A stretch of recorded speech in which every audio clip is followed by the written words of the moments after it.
তাহলে 1000 টাকা, আরো কত থাকবে? 1500 টাকা থাকবে। 1500 টাকা থাকবে না? 1500 টাকা দিলে আবার মনে করেন কোনো কারণে 1 বছরের মধ্যে আবার করতে দিন, আবার মানে আপনি বছরে 5000 টাকা ডাক্তারের বিল ব্যবহার পাবেন, একবারে কত 500 করে। এরপরে বলছি আমরা প্যাথোলজি টেস্ট। আপনি ভর্তি হলে ডাক্তার বললো যে আপনি ভর্তি হন, ভর্তি হওয়ার পরে ডাক্তার বললো যে আপনার কিছু টেস্ট করতে হবে। আমরা বলছি এই টেস্ট বাবদ দিব হলো 5000 টাকা। কত টাকা? 5000। তাহলে কত হলো টোটাল? 15000। 5 5 5 15000। এখন প্যাথোলজি টেস্টের মধ্যে আপনার আসছে 10000 টাকা। আমি কি 10000 টাকা দিব? আমার তো লিমিট কত? আপনি 5000 টাকা, আর বাকি পকেটটা 5000 টাকা আপনার পকেট থেকে যাবে। এরপরে আমরা বলছি সার্জিক্যাল কস্ট। সে মনে করেন যে আপনি রোড অ্যাক্সিডেন্ট করছেন, আপনার এখানে ব্যান্ডেজ কিনতে হবে, আপনার এখানে স্ক্যাপ কিনতে হবে, কিন্তু এইটা বাবদ দিব বলো আমরা 4000 টাকা। কত টাকা? এখন আপনি ওখানে যে 8000 টাকা জিনিস লাগছে, আমি দিব কত? আমি কিন্তু 4000 টাকা দেবো। এইটা নিয়ে কিন্তু কনফিউশন হবে। কেন? তখন জনগণ আপনি বলে আপনি না বলছেন পেট্রোলে যে আমার দিবেন 4000 টাকা, আপনি আমার 8000 টাকা আসতে আপনি দিচ্ছেন না কেন? আমি কিন্তু কত দেবো? 4000। সে যত টাকা খরচই হোক তার বছরের লিমিট কত? 4000 টাকা।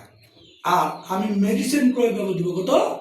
5000 টাকা। এই যে আপনি হসপিটালে ভর্তি হইলেন, এই 1 বছরে আপনি 25,000 টাকার লিমিটের মধ্যে আপনি মনে করেন যে ওই সময় ভর্তি হয়েছেন, 2000 টাকার মেডিসিন ক্রয় করছেন। কত টাকা? 2000। তাহলে আমি বিল দেবো কত? বছরে 5000। কিন্তু আপনি 2000 কিনছেন, কিন্তু আপনি আমার বলেন যে না ভাই আমার 25,000 টাকা দিয়ে বিল আসছে, আপনি আমার সব 25,000 টাকা দিয়ে দেন। না, আমি যতটা লিমিট আছে ওই পারপাস আমি তো চেক করবো বিল, যে আপনার ডাক্তার ভিজিট বাবদ কত গেছে, আপনার প্যাথোলজি বাবদ কত গেছে, ওষুধ কেনা পর্যন্ত কত গেছে। এইভাবে আমি আপনাকে দিব কত বছরে? 25,000 টাকা দিব। ক্লিয়ার হয়ে গেছি আমরা? এরপরে দেখে আল্লাহ না করুক আপনি 1600 টাকা দিয়ে করছেন। মনে করেন একটা গার্মেন্টস শ্রমিক রাস্তায় কাজ করে যাওয়া আসা করে না, আমরা প্রায় সময় দেখি যে একজন গার্মেন্টস কর্মী রাস্তা পার দিয়ে যায় অ্যাক্সিডেন্ট করছে, মারা গেছে। ওই গার্মেন্টস ফ্যাক্টরি থেকে কিছু দেয় খুব সামান্য, যদি ওই মালিক যদি খুব বেশি হয় মানে দয়ালু হয়, তাহলে হয়তো বা তারা 50,000 1 লাখ টাকা দিতেই পারে, না হলে কি করে দেয়।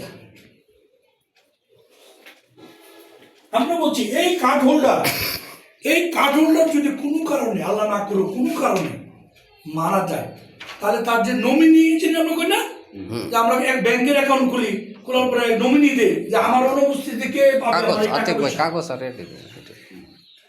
এটা পাবে নমিনি 1 লাখ টাকা আমার কাছ থেকে মৃত্যু দাবি পাবে। কবে পাবে?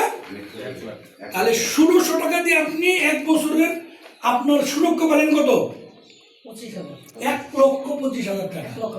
আল্লাহ না করুক যদি কোনো কারণে, আমরা তো চাইছি সবাই দীর্ঘজীবী হোক, আল্লাহ না করুক কোনো কারণে যদি তার কোনো কিছু হয়, তাহলে তার নমিনি